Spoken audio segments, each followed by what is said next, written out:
All right, welcome to Finance 231, week 3. It is a holiday week, so if I forget to wish you a happy holiday at the end of class, have a great 4th of July this week. The good news is we've got a short test this week, kind of back to that normal test, not the midterm test. It's only got 10 questions. They're all either true, false, or multiple choice, so it should go fairly quickly.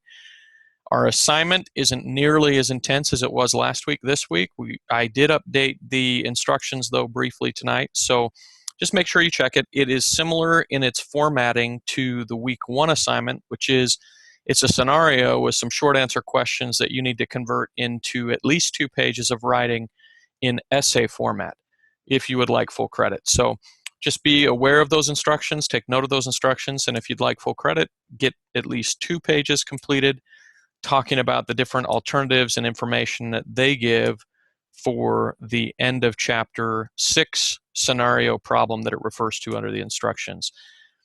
If you made it through last week, congratulations. It was a bigger test. It was a bigger assignment than normal. It had a great week on the discussion board, so I appreciate all of you that participated. This week, I hope our discussion board is as good, although I do anticipate towards the end of the week, if people haven't completed their discussions yet, we may have a few people be a little bit behind with family and different activities that might happen on the 4th. So if it were me, and you can do it however you'd like, but if it were me, I would try to get my assignment and the test and the discussion board comments done early this week before we start to have different family functions and events and different fun things that happen towards the end of this week. Keep in mind that my accessibility will be limited this week. Wednesday, Thursday, Friday, I will be in an area of Idaho where I don't have great coverage. So the likelihood of me being able to respond over that 3-day period is fairly low. So anyway, I would just encourage you to ask any questions or express any concerns today or tomorrow so that I can get you some feedback before I leave town. I will be back Saturday and can respond, but that might be too late for some of you if you're out having fun for the holidays. So usually there's not any reason for you to have to be in touch with me in order to complete your different elements of the coursework. But if something does come up, just keep in mind that, like I say, limited availability from Wednesday through Friday this week because of the holiday. And I hope that all of you have limited availability as well because you're going somewhere or doing something fun. And that'll be just fine. You'll be able to stay on top of things if you get things done early like we talked about this week and be just fine. But back to my earlier point, if you got last week's assignment and assessment completed, congratulations. I hope that you're all up to date. If you do need to still get some discussion board comments in or a main post in from a previous week 1 or 2, please get that in as soon as possible, along with any assignments that you may be behind on at this point or assessments. Really want to use this week as the best you can to get caught up so that next week we can focus entirely on the final test and just making sure that we're prepared and ready for that test, as well as just any last minute items that need to be completed before the course is over. We're that close. We get to this point and some of you will say, wow, we're already halfway through the course. But I've still got 2 weeks left, so there's plenty of time to get caught up. And that's kind of a dangerous attitude, April. I don't know if you've had it happen to you, but I've definitely had it happen to me in different courses that I took where, you think a week or 2 is plenty of time, and then life gets busy and crazy, and then you run out of time sometimes. And so I just encourage you to stay caught up and get things in the best you can, obviously. All right. Yeah. And April, where are you at in the country? It was 102 degrees here in Provo today, in Provo, Utah, and in the office that I'm recording this in, it's very, very hot as well. Wow. Yeah, but you're used to it then. If you're in Arizona, getting above 100 is like a normal day there, right, during the summer? Those of us in Idaho and Utah that are over 100 degrees, maybe Washington even has had some areas over 100 degrees. That's saying something for these areas. We usually don't get that hot. 10 straight days. Wow. That is no wonder so many people have pools in Arizona, right? That or they stay inside. So tonight we have 2 different chapters to cover. Chapter 5 and Chapter 6. Chapter 5 covers portfolio concepts. And we've talked before about how a portfolio is just a collection of different investments. That's what we call a portfolio. A portfolio might have stocks, bonds, mutual funds, might have cash. It's just a mixture of different investments. Could all be the same type of investments, or it could be a highly diversified and well asset allocated portfolio. Tonight we're going to focus on how to construct a good portfolio, and kind of along the lines of what I post on the discussion board, which is how important it is to understand both diversification and asset allocation. Most of us know what diversification is, and most of us are aware of why that's important. We don't want all our eggs in one basket. However, most people off the street that have not taken a class like the one that you're in right now would not know. Maybe they could guess, but they don't understand and know how to implement good asset allocation. And good asset allocation, I would argue, is perhaps more important than just diversification, because you could be highly diversified by having some different stocks. But if you don't understand asset allocation, how to mix different asset categories and classes, you're not maximizing the amount of return that you can get for the risk that you're taking. And as we discussed last week, the risk-return trade-off is one of the most important concepts to investing. Okay? So that's Chapter 5. Chapter 6 talks about stocks, what they are, how they work. A lot of us hear a lot about stocks. We talked last week about the indexes like the Dow Jones and the S&P 500. So hopefully you feel like you have a basic understanding of what those are. This week we'll dig down a little bit deeper if we have a few minutes. Hopefully we will, and go into Chapter 6 and why, what stocks are, how they work, what are some of the ins and outs of different of stock positions, or equity positions as we can call them interchangeably. All right, before we get started with chapters 5 or 6, and before we take the last probably 5 minutes of class and review the tests that will be coming up this week, any questions regarding past assignments, assessments, or discussion boards, or about this week, April, since you're here? Any concerns or questions that we can review for you? And while you're maybe formulating any questions or concerns that you have, keep in mind, anyone who's listening to the recorded session later, and for you, April, as well, I encourage you to turn things in. I've encouraged you tonight to turn things in and get caught up. Please, please, please don't think in your mind that you can't turn work in late. In order to pass this class, if you find yourself behind, you're going to have to turn work in late, and you're not going to get full credit, but you'll get most of the credit. So it's well worth your time to start getting caught up and turn in work, even if you are behind on it. Okay? All right, April, any questions, concerns before we dig into the different chapters? Like I usually do, I'll be posting the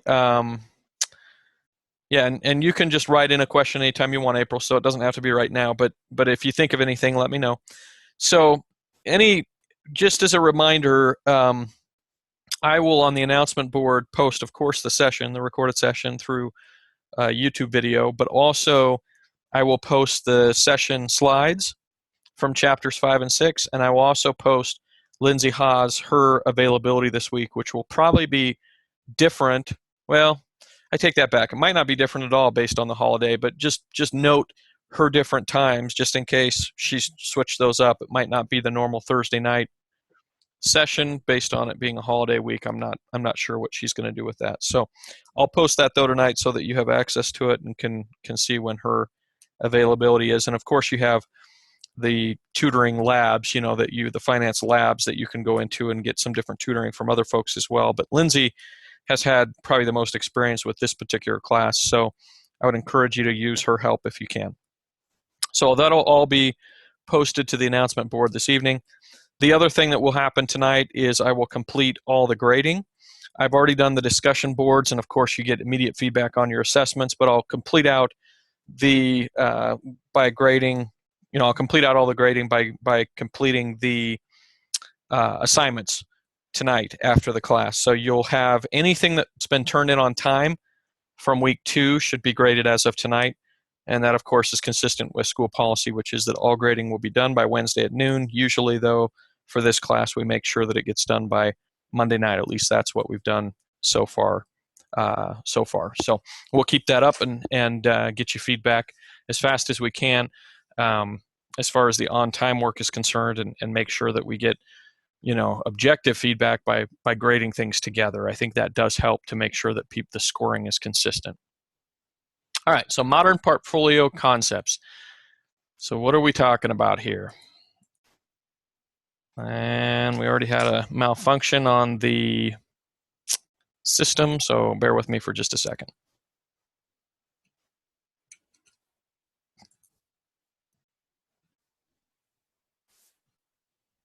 All right, can you see what is a portfolio, April? All right. So portfolio, we've already discussed. It's a collection of different investments. We don't need to go over that anymore.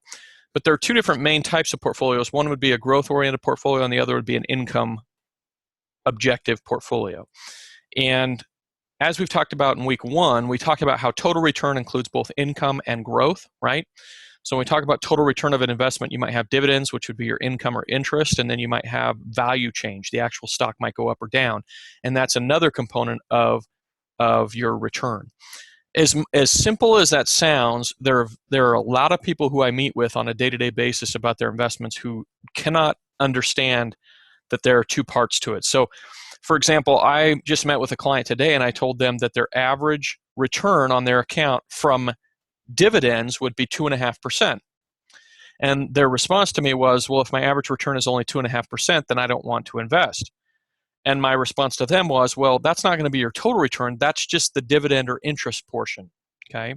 And the dividend or interest portion is more predictable. We can know ahead of time what we're probably going to get from the dividend or interest. We don't know ahead of time what we're going to get from the value. The only thing we can do there is look back at history and make our best guess as to what the values might do over the next 5 or 10 years, over the long term. So just keep in mind that total return, once again, includes both income or interest and also value change. There are different investments that are more income focused or income oriented, though, and then there are investments that are more growth oriented. And I'm pretty sure we mentioned earlier in a previous session that your bonds, okay, so bonds are usually income focused and stocks are usually growth focused. Now, it doesn't mean that bonds don't grow in value, and it doesn't mean that stocks don't have dividends. What it means is that the primary purpose of a bond is the income. The primary purpose of a stock is growth.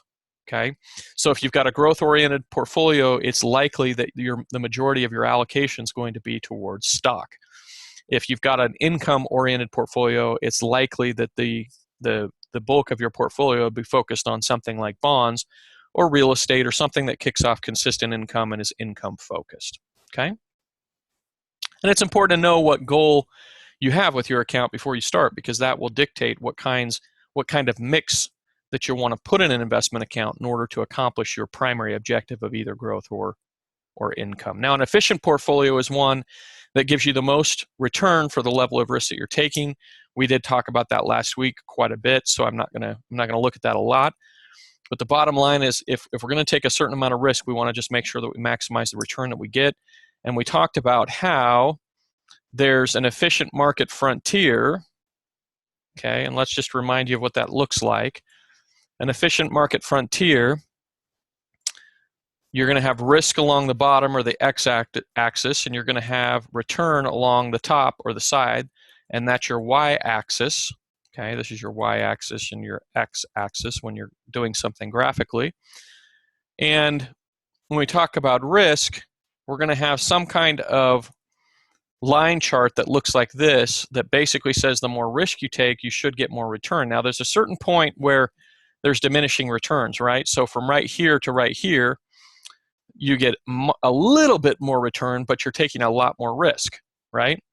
From right here at the beginning to right here, you take a little bit more risk and you get a lot more return, right? So right here might be 0.3% that you can get in a bank savings account. And if you'll go out and put, some bonds and stocks together, even though you're not taking a ton of risk, you're going to get a much higher return. Over here, you're going to get a 6% average return instead of a 0.3% average return for taking some more risk, right? Okay, so the idea is graphically, if I analyze a portfolio, I can analyze how the allocation charts on a graph like this. What do I mean by that? Well, if I analyze your 401k, April, let's just say hypothetically you have a 401k because you work at Walmart. I know that might not be the case, and I'm just making this up, but let's say that you have a 401k through Walmart. Walmart uses Merrill Lynch, and Merrill Lynch allocates different investments that you can choose from. Plus, a lot of people will have Walmart stock because for a long time they were getting stock bonuses and getting matched with Walmart stock within their 401k. So let's say I take your combination of investments. Let's say you have some stock, right, within your 401k, quite a bit. Walmart stock, which is WMT, is the symbol. And let's say you have one other fund, which is a target date fund, okay, and let's say it's the 2050 fund, okay, which is fairly common in 401ks to have target date retirement funds. And let's say the stock, it represents 50% of your account, just to be easy, and the target date fund represents 50% of your account as well, for a total of whatever your account value is. Now, there's software, okay, for financial planners, and there's also software online through different programs that you can sign up for or, pay for, that will automatically, based on history, okay, it's always based on history. It's not based on what we know will happen in the future, because we don't know what will happen in the future, but based on history, we can tell you if the mixture between the stock and this target date fund, where it lies graphically on the risk return chart, okay, for an efficient market portfolio. Let's say it lands right here, okay, so you're taking this much risk and you're getting this much return, okay? We would call that an inefficient portfolio. Why would we call that an inefficient portfolio? Because for the same risk, you could get this much return, right? So instead of getting 5%, you could have gotten 7.5%, theoretically, right? Without taking any more risk. So one of the things that I do when I evaluate people's portfolios and their investments is I tell them, I'm going to give you feedback on whether or not we, taking the same risk that you're taking now, could potentially get more returns over time.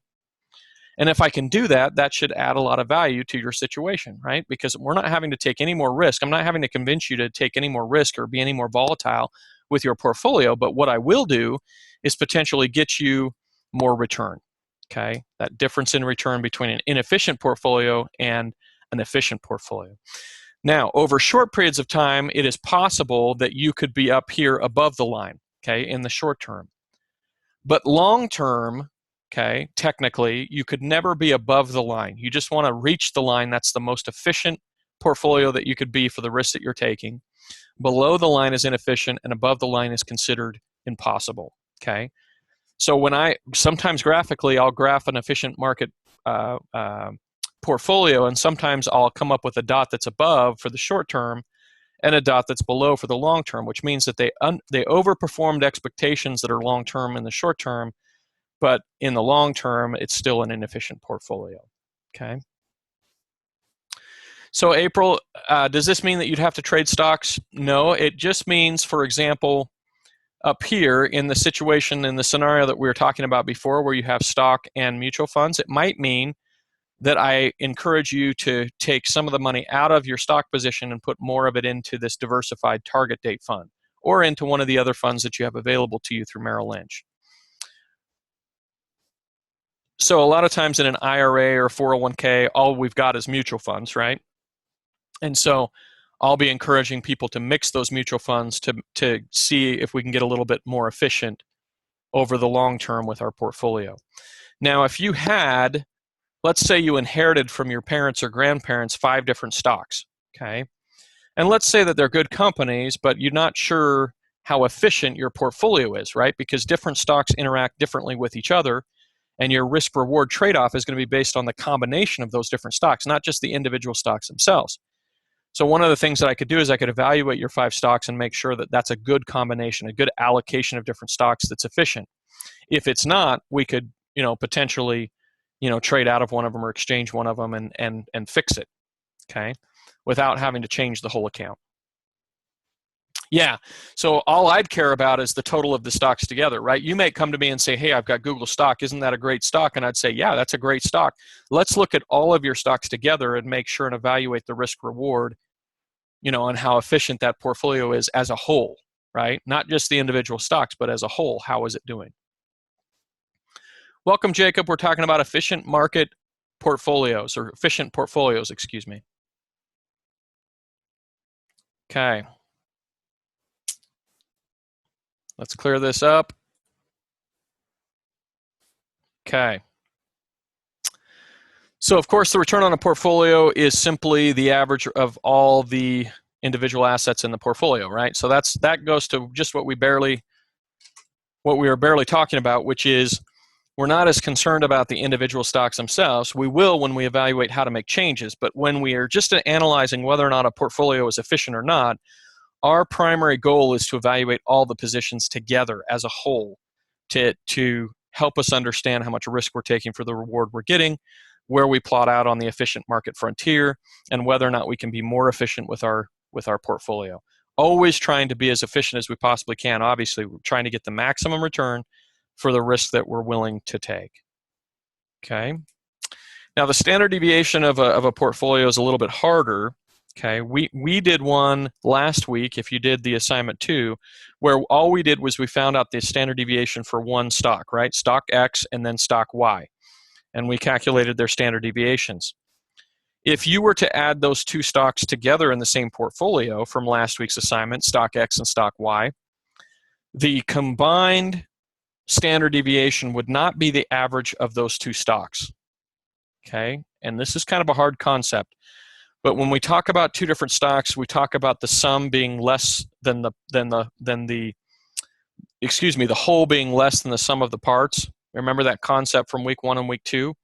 What we're talking about is standard deviation. And what we're talking about is if two different stocks are not perfectly correlated, meaning they might be correlated, but if they're not perfectly correlated, or if they're uncorrelated, or if they're negatively correlated, any one of those three scenarios, okay, where it's not perfectly correlated is going to reduce the standard deviation by combining two different positions together, okay? Because if they don't act the exact same way all the time, then you can't add the two standard deviations and take the average. I know this is a little bit more complicated, but let's just talk about it real quick. If we've got a 4% standard deviation and an 8% standard deviation, so this is stock X and this is stock Y, if we add those together, okay, and divide by 2, some people would think that the total standard deviation of that portfolio between those stocks would be 6, and all I'm telling you is that the answer would actually be that the standard deviation is less than 6 because of the concept of correlation again. That's why we diversify, because if we add those two stocks together, we're going to have a standard deviation that's actually less than their average standard deviation. Okay, because they're going to react differently at different times, and that difference is going to actually lower our risk, lower our fluctuation of our account.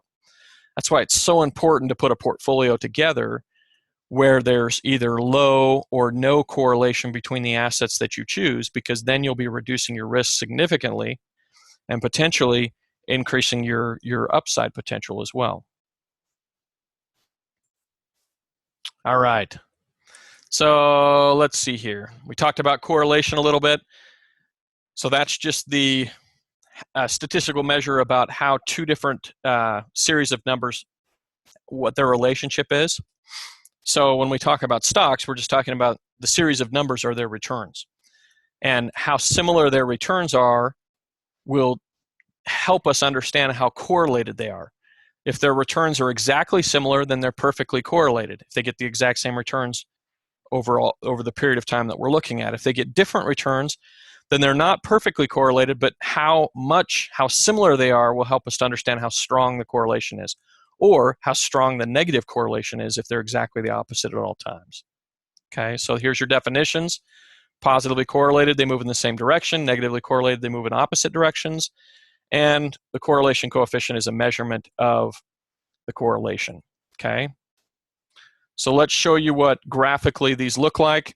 If two different funds or two different stocks are perfectly positively correlated, they will move exactly the same distance over time, up and down as far as their returns, relative to each other. So the one on the left side, those are perfectly correlated, right?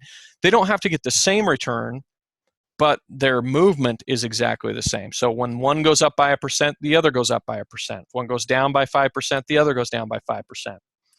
Having a bunch of mutual funds or stocks that are perfectly correlated is a non-diversified portfolio. And why is that? Because you're not getting any kind of diversification by having things that are exactly the same when it comes to how they react. Okay, you want things that react differently. The one on the left side is perfectly negatively correlated. And even though this chart looks easy, it's simple, it's very difficult actually to find different investments that are negatively correlated or perfectly negatively correlated, because most investments have some correlation. Okay, so stocks and bonds, a lot of people will talk about how they're negatively correlated. One goes up, the other goes down. But reality is, over the last 10 years, stocks and bonds generally will move actually the same direction. So even though stocks and bonds are considered very complementary and highly diversified when putting stocks and bonds into a portfolio, they are not perfectly negatively correlated. Sometimes they're slightly negatively correlated, and other times they're actually positively correlated. Okay, so it's not perfect.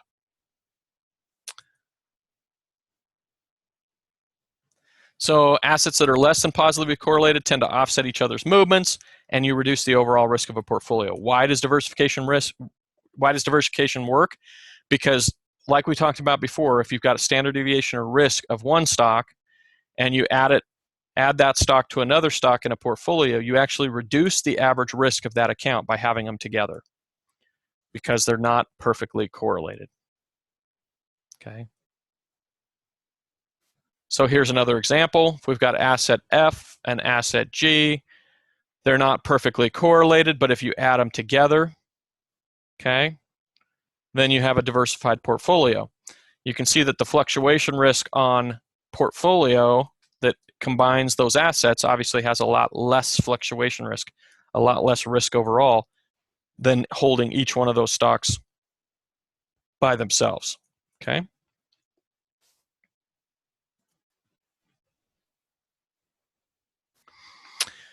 Then the slides talk a little bit about international diversification. I'm not going to spend a lot of time on this. A lot of people, will say, we've talked about stocks, bonds, and cash. When we talk about stocks, we talk about international stocks. We talk about developing market stocks. We talked about last week how international is the category that when we talk about international investing, that is usually in relation to developed markets like Japan, Australia, Germany, Canada, countries that are not the United States but are highly developed. Then there are countries that are developing or emerging markets, and those are also international because they're not U.S., but we refer to them as emerging markets or developing markets to differentiate between developed and developing. Okay, so just keep that in mind. Brazil, Russia, India, China would be considered developing markets or emerging markets, and Germany, Australia, Japan would be considered developed markets or traditional international markets. There is great benefit to adding emerging markets, international markets, and different types of investments within an asset allocation. International investments in general, both emerging markets and traditional international investments, will have different risks associated with them than our US-based investments, okay? So a lot of people will say, hey, I'm a homer. I love the US. I think US is great. I think it's better than any other country in the world. So that's fine. The bulk of your investments can be in US-based investments. However, it still makes sense, at least historically, to consider adding some international or emerging markets, because it will actually reduce your risk overall because you're more diversified, and it will increase your potential returns overall, which, that's nothing to slouch at. I mean, those are both good things, right? We want to reduce our risk and increase our returns, and we can do that by adding international and emerging markets investments. Okay. All right, we've got two different types of risk, two main categories of risk. One is considered diversifiable and the other is non-diversifiable, okay? One is called unsystematic risk and the other is called systematic risk. So the type of risk that I can diversify from is unsystematic risk, and that's different events that can occur to a particular company or category or industry. So for example, I can diversify away from Microsoft stock if I feel like that company might struggle at some point, or even if I don't feel like they'll struggle, I can still diversify by adding Google or Apple or other companies, because if Microsoft fails, then I'll be in those other companies and I'll be diversified, okay? So I can diversify unsystematic risk because that's the type of risk that has to do with one company. And it's easy to diversify away from that by just having more positions, right? And creating a portfolio. That's why when I talk to somebody at the company I work for, which is Zions Bank, and they tell me that they have 50% of their 401k in Zions stock, I will respond with, why don't we diversify away from that stock? Not that the bank is going to struggle, not that the stock is going to go down, but it always makes sense in a portfolio to be diversified. And so let's take some of that stock out and diversify with some of these mutual funds that hold hundreds or thousands of stocks so that we're more diversified. So that's an example of diversifying away from unsystematic risk, which is the risk that we can diversify from because it's the risk that is involved with one company struggling. Then there's systematic risk, and systematic risk is something that we can't diversify away from.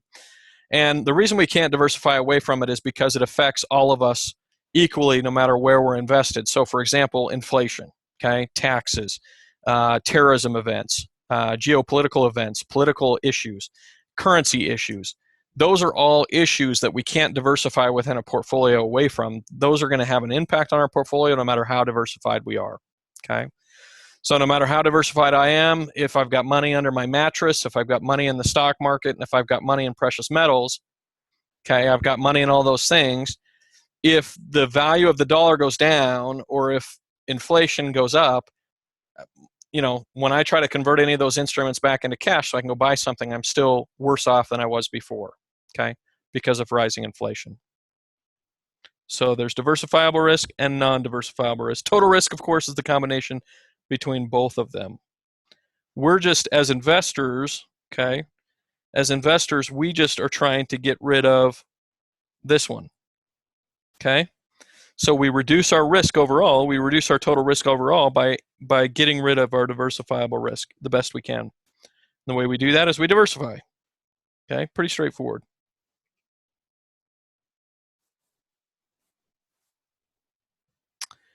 All right, and then we have what's called beta. And beta is kind of it's a hard concept for a lot of people to understand, but it's actually pretty straightforward, pretty simple. And the bottom line is, what is beta? Beta is a measurement of risk relative to an index. So usually when we're looking at different stocks or mutual funds, we're going to evaluate them versus whatever the market does, okay?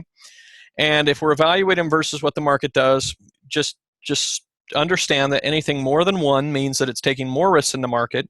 If it gets exactly 1, that's equal to the risk of the market. And if it gets less than 1, then it takes less risk than what the market does. And let's give you some examples, okay? Here are some examples of companies that you probably will recognize. And this is beta in the near term. So companies like Bank of America, which historically had a very low beta, or Ford Motor Company, which historically had a very low beta. Those have artificially high betas in the near term because of what happened to the banking crisis and what happened with the auto bailout recently, okay, over the last 5-6 years. But you've got a lot of companies here that this is very helpful. So what does it mean when Microsoft has a 1 beta? That means that Microsoft stock historically has as much fluctuation risk as the market. It has equal fluctuation risk to the market, okay? A company like Walmart, understandably and expectedly, has about half the risk of the stock market. Why? Because Walmart is considered a very conservative blue chip company. It just doesn't tend to fluctuate as much as the stock market, okay? IBM, much less risk in the stock market. Goldman Sachs, however, much more risk in the market, about 60% more risk than what the market takes, okay? Nike, about 1% less risk than the market takes, right? Basically on par with what the market does, okay? Procter & Gamble, among the stocks on here, P&G, Procter & Gamble that does Crest and Tide and a bunch of different companies, a bunch of household products that we all use. They have, among these different stocks that we're showing here and the time period that we're looking at, they have the lowest beta. They take 65% less risk, or their stock has experienced 65% less risk than what the stock market has over the near term, okay, which is significantly less risk, okay? So how do we use this information? Well, if I'm an investor, okay, I'm going to look at the potential for a company to give me a return, of course. That's going to be my number one priority, is I'm always going to be looking for a company that can give me a good return.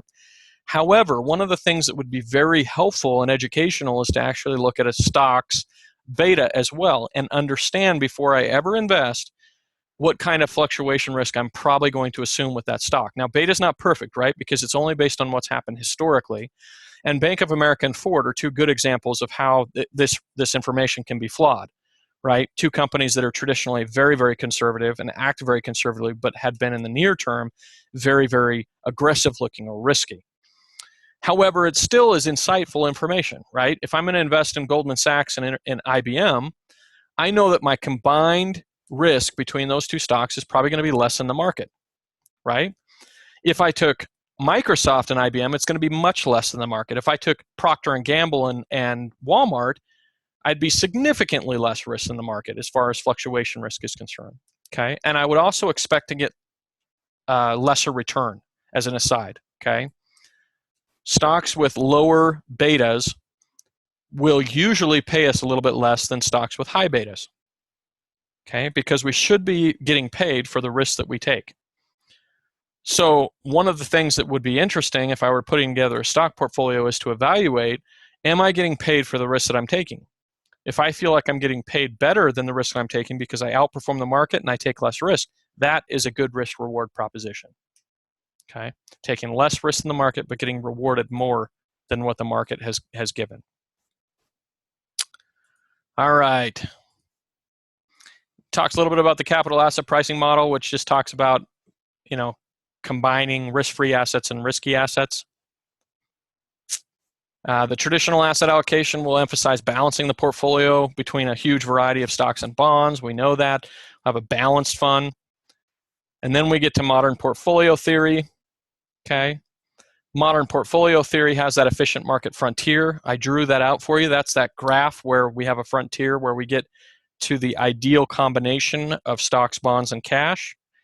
However, the modern version of this will include alternatives like real estate investment trusts, futures, managed futures, long-short funds, private equity, venture capital, hedge funds. It can add a lot of other asset categories than just stocks, bonds, and cash. Okay, so modern portfolio theory was created 60 years ago before a lot of those alternative categories even came into existence. Now that those different categories are in existence, these portfolios that we put together now are much more complicated. They have a lot more different asset types than just stocks, bonds, and cash. Although I will say that for most people's 401ks through work, those 401ks are usually still operating under the assumption that we're only mixing stocks, bonds, and cash. A lot of 401ks don't even have offerings with like hedge funds, real estate, private equity, anything like that, which is okay. It's not ideal, but it's still fine. All right. Portfolio beta, we've talked about that.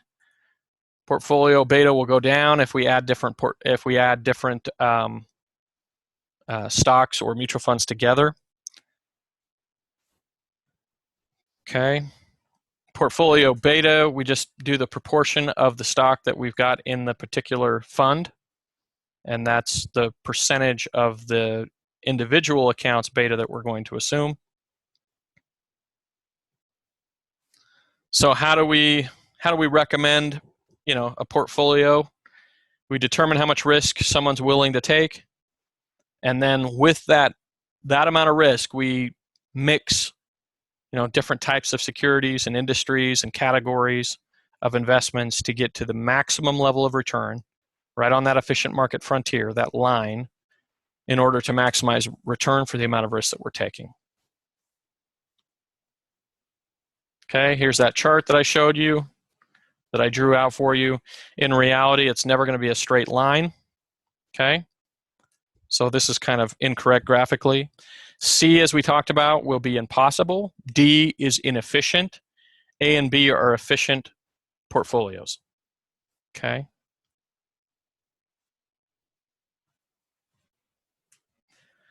It's okay, Jacob. You'll be okay.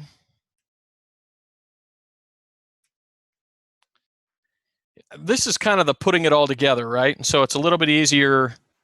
These are a little bit easier high-level concepts than some of the stuff we talked about the last few weeks. And especially last week, we got into the weeds with the math, right? And sometimes the math gives people some challenges. Okay. That is chapter 5. Let's briefly look at chapter 6. We're not going to cover a lot of slides. We're almost done for tonight. But let's look at a few slides from chapter 6, and then we'll call it good for the evening.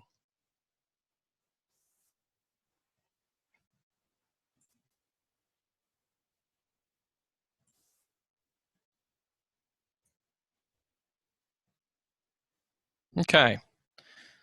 So chapter 6, common stocks. Let's learn a few basic things about common stocks so that we understand what we're dealing with. Common stocks, by definition, are what's referred to as residual owners. What does that mean? It means that we own an equity position in the company, like we talked about a few weeks ago. So if you're a stock owner, you own an equity position in the company. It doesn't, however, mean that we're controllers of the company, right? So you'd usually think if I owned a small business, I make all the decisions, and that would be true. But in a publicly traded company, if you're a stockholder, you have the ability to vote in a board of directors, and that board of directors then has the ability to hire and fire the executives of the firm. So it's very indirect correlation between owning stock and actually having control of operations. As a stock owner, no matter how much stock you own, you are not going to have control of day-to-day operations. Okay? That's just not how it works. You're going to have control over who is on the board of directors because you get to vote those people in. And then the board of directors, those people that you voted in, are going to have control over whether or not they hire or fire executives. Now, those executives are the ones that control the day-to-day activities of a company. So the CEO, the chief executive officer, their goal is to make sure that operations, and the company is profitable. The board of directors acts as a panel to oversee the actions and the results of those executives. Okay? So what does it all mean? It means that as a stock owner, I don't really have direct control over a company, but I do have what's referred to as residual ownership. Now, the reason it's not just ownership and it's called residual ownership is that if a company goes bankrupt, after the bondholders and debt holders get paid, we have a residual ownership stake in that company, meaning if they continue to liquidate assets, and all the debt holders get paid off, there's a potential for us to get paid back some of the value of the company. Now, in reality, in practice, that sounds nice, but in practice, if a company goes bankrupt, there's almost never any value that goes back to the stockholder. Okay? Now, before you all get scared and say, I never want to invest in stocks because if I'm not going to get anything if the company goes bankrupt, that's the whole point of diversifying, and that's the whole point of doing your research before you invest in a stock, right? Don't invest in stocks that you think are going to go bankrupt. You will probably get nothing if a stock goes bankrupt and you're a stockholder. Even some of the bondholders sometimes don't get all their money back, right, when a stock goes belly up. And why is that? It's because when a company is in a fire sale situation and all they're doing is selling off their assets, all of a sudden that entity is worth a lot less than it was based on a going concern. If it was selling things, obviously it has better value than if it's going out of business. Okay? And so the going out of business value of a company usually means that as a residual owner, if I own stock as a residual owner, I will get nothing. Okay, so keep that in mind. That's always a risk of being a stockholder, is that you could potentially go to zero if that company goes bankrupt. Having said that, that's the point of diversifying, having multiple companies, having good companies, having researched those companies, and diversifying so that you make sure that you don't have companies that are going to go bankrupt. Okay? Not as hard as it sounds. So for example, if I were to say I've got XYZ company that just came into existence last year, really hasn't made any money yet, and we don't know if it ever will make money, and then I've got Walmart, okay, Walmart stock, which one of those two is going to be least likely to go bankrupt? Of course, the Walmart stock, right? And it's almost impossible for me to see any route where or circumstance where Walmart goes bankrupt. That's how strong they are as a company.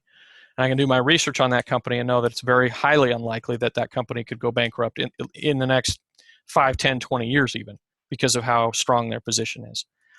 The other company that I made mention of in my made up scenario where we're talking about a small company who hasn't yet made money, that's a pretty high risk company that definitely could go bankrupt, right? And so I need to be ready for that. I need to be willing to accept that when I invest in that small company. Why would I invest in that small company? Because there's always the potential with a company like that for a higher return in the end, but I have to take significant risk to get that. Okay. Here are what I think graphically, from a chart standpoint, are fairly interesting numbers. So if you take the 50s, 60s, 70s, 80s, 90s, 2000s, and then the full period of 60 years, here are your average rate of returns. Okay, your average total rate of return over the last 60 years in the stock market, including dividends and the value change of your accounts, was 11% per year. That's an excellent return by anybody's standard. Okay. But then when you break it down, you've got the 80s and 90s that were excellent, 17% and 18%. The 2000s were actually quite poor when it comes to their returns, right? You had 2001, 2002, which was an initial recession brought on by the dot-com bubble and 9/11. And then you had the financial crisis of 2008, which was a significant recession. In fact, the biggest one that we've had since, the biggest downturn in the economy since the Great Depression, okay? So the 2000s were a pretty rough decade for stocks. The average return was a negative 1% over that 10-year period of time, okay? And believe me, having been in the investment world, had a lot of people coming to me saying, I just wasted my time, investing over the past 5 or 6 or 10 years because I haven't seen any progress. And that was true based on how bad things had been.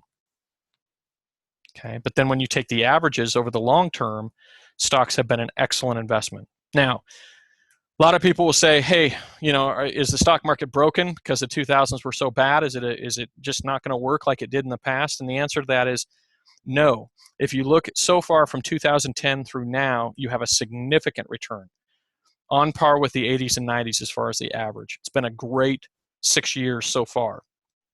Okay, doesn't mean it's going to continue, but it has been great so far. Now, I'm saying that on a day where the stock market lost 350 points today, the worst day of the year.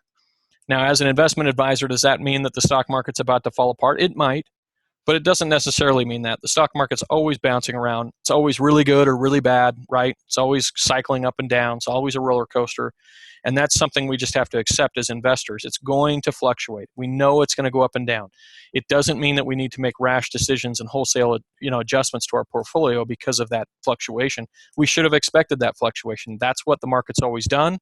That's probably what the market will do going forward, is still go through those cycles of ups and downs. Okay?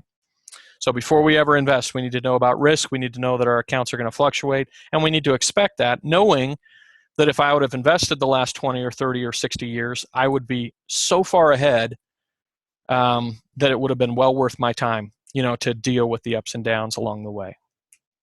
Okay? All right, so we'll end on that slide. I want to take just a few minutes and cover what the topics that are going to be on the test, which only has 10 questions, true, false, multiple choice. But before I get to the test, any questions about tonight's material, about stocks or about market portfolios, efficient market portfolios? So we've just barely started the stock thing. It will make sense for you to read actually through chapter 6, especially before you do the assignment and write your paper. So we just barely got, scratched the surface on that part.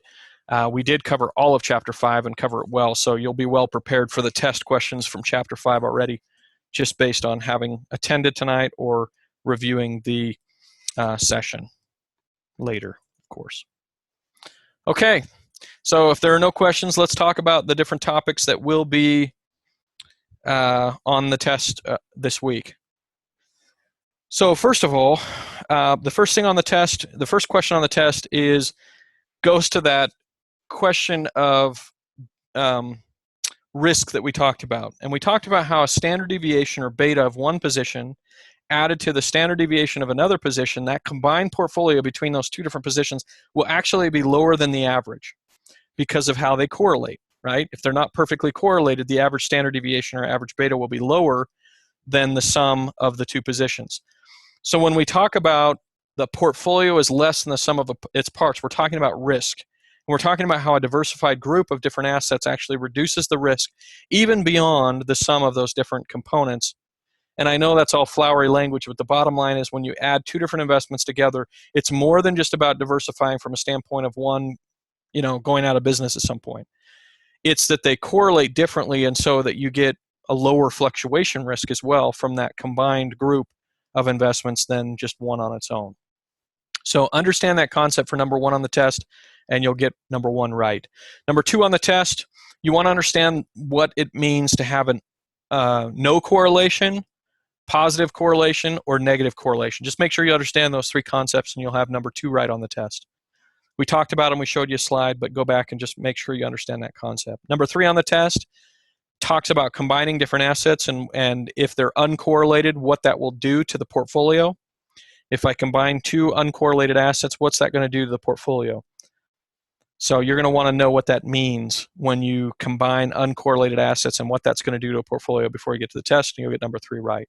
Number 4 on the test, you want to know the difference between systematic risk and unsystematic risk, and then you're going to want to know some examples of each. So the book gives you a listing of basic examples of what systematic risk is and unsystematic risk is. We gave you a few examples tonight, but you'll want to note a few of those examples down before you get to the test.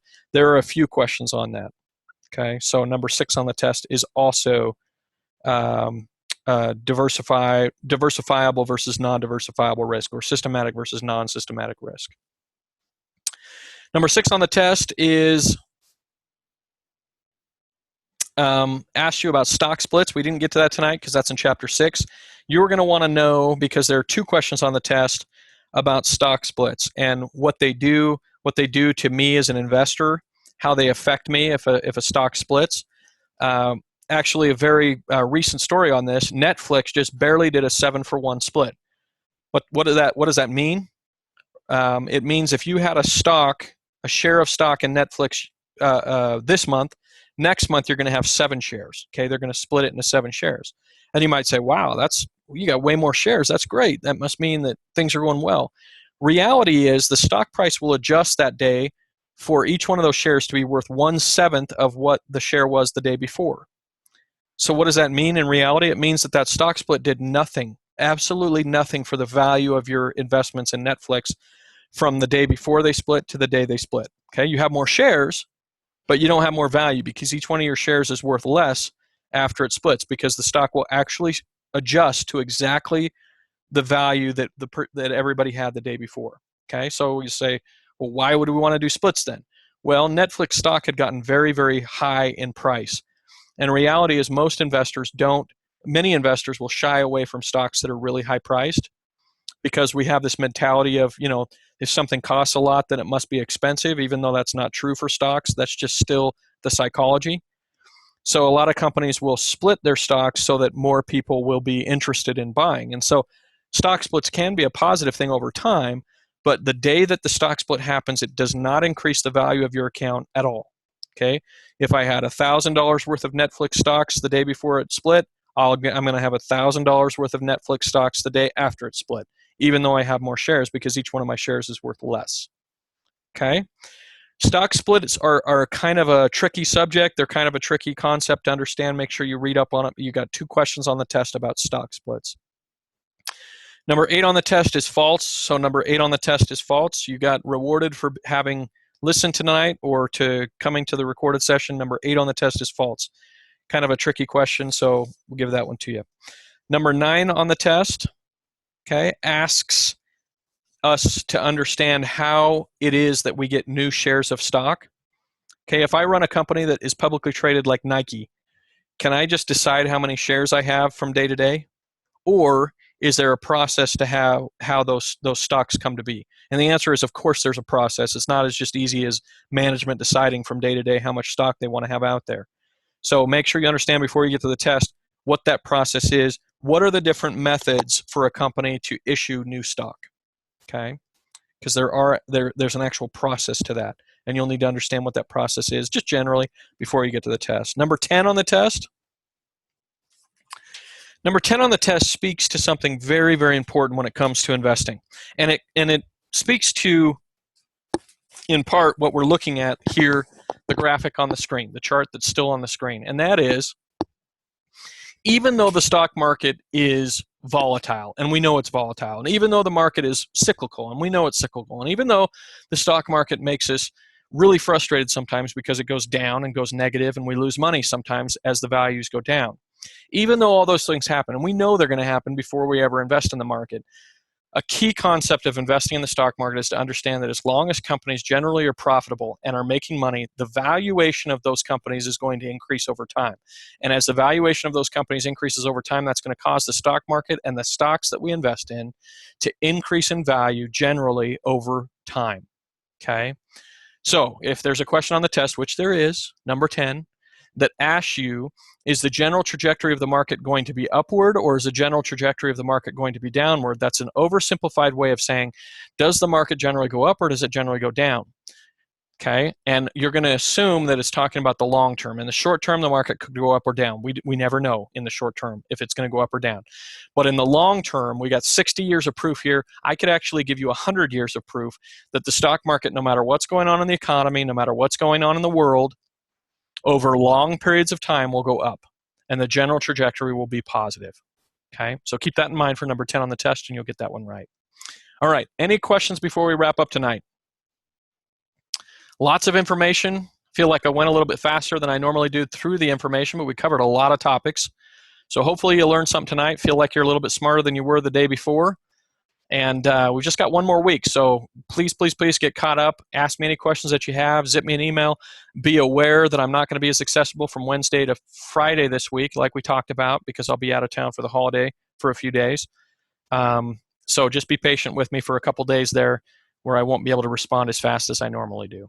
All right, have a great night, have a great holiday, and I hope you enjoy a good 4th of July and are able to be with family if it works to do that. Have a great night. We'll talk to you later.